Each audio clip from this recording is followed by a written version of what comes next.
الرحيم. الحمد لله الذي خلقنا ورزقنا وهدانا ومن جزيل نعمائه منحنا وأعطانا. نحمده تعالى ونشكره على ما خصنا من دون الناس واصطفانا، ومن سائر الأمم اختارنا واجتبانا.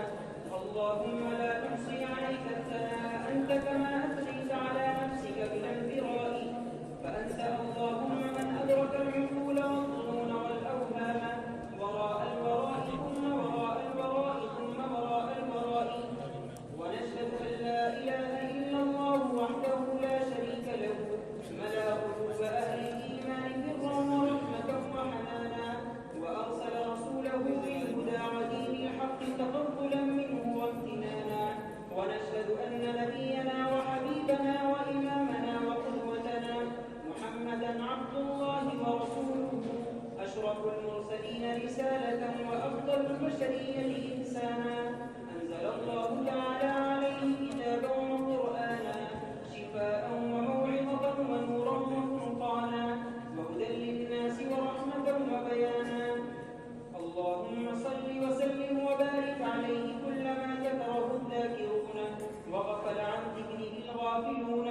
وصل عليه في الأولين والآخرين أكثر وأفضل وأزكى ما صليت على أحد من خلقك. وأحينا اللهم على سنته وأمتنا على ملته، واحشرنا في زمرته مع الذين أنعمت عليهم من النبيين والصديقين والشهداء والصالحين، وحسن أولئك رفيقا.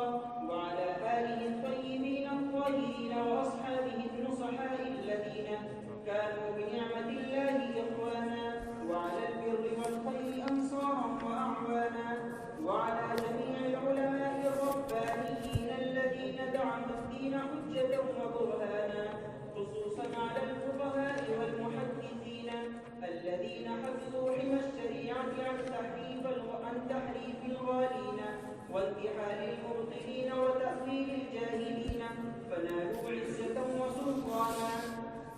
ونسأل الله تعالى أن نكون ممن تبعهم بإحسان لنحقق بإذن الله تعالى صلاح ديننا ودنيانا. أما بعد، فإن أصدق الحديث كتاب الله تعالى، وأحسن الهدي هدي سيدنا ومولانا محمد صلى الله عليه وسلم، وخير الأمور عوازمها، وشر الأمور محدثاتها، وكل محدثة بدعة، وكل بدعة ضلالة، وكل ضلالة في النار. حدثنا فضيلة الشيخ الأستاذ المفتي محمد سلمان المنصوري حفظكم الله تعالى ورعاكم في الدارين، يقول حدثنا الأستاذ العلامة الشيخ سعيد أحمد البالنبوري. قرأت سنن الترمذي على العلامة الكبير الشيخ محمد إبراهيم البليابي، وهو قرأ على شيخ الهند محمود حسن الدوبندي، وهو قرأ على قاسم العلوم والخيرات محمد قاسم النانوتبي، وهو قرأ على الشيخ عبد الغني المجددي، وهو يروي السنن عن شيخه محمد إسحاق الدهلوي رحمه الله تعالى.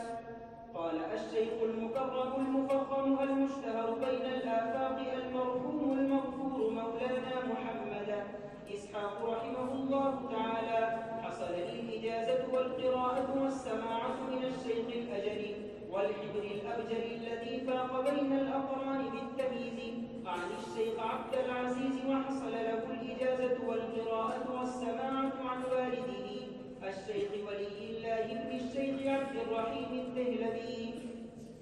وقال الشيخ ولي الله أخبرنا به الشيخ أبو طاهر المدني عن أبيه الشيخ إبراهيم الكردي عن الشيخ المزاحي عن الشهاب أحمد السبكي عن الشيخ النجم الغيطي عن الزين زكريا عن العز عبد الرحيم عن الشيخ عمر المراقي عن الفضل بن البخاري عن عمر بن طبرزة البغدادي قال: أخبرنا الشيخ أبو الفتح عبد الملك بن أبي القاسم عبد الله بن أبي سهل الهروي الفروخي في العشر الأول من ذي الحجة سنة 47 و500 بمكة، شرفها الله تبارك وتعالى وأنا أسمع. قال: أنا القاضي الزاهد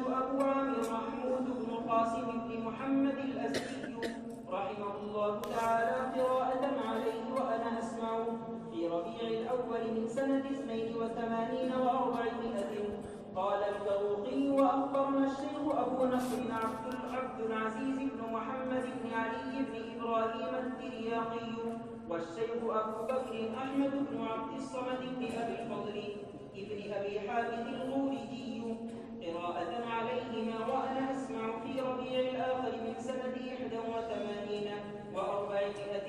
قالوا أخبرنا أبو محمد عبد الجبار بن محمد بن عبد الله ابن أبي الجراح الجراحي المروزي المرزباني قراءة عليه. أخبرنا أبو العباس محمد بن أحمد بن محبوب بن فضيل المحبوبي المروزي فأقر به الشيخ الثقة الأمين والحافظ الحجة أبو عيسى محمد بن عيسى بن سورة بن موسى الترمذي رحمه الله تعالى. نفعنا الله تعالى بعلومهم وعلومكم أجمعين آمين يا رب العالمين. أنه قال: باب ما جاء في ترقيع الثوب. Thanks for watching. Don't forget to like, comment, share and subscribe to Al Wahid channel.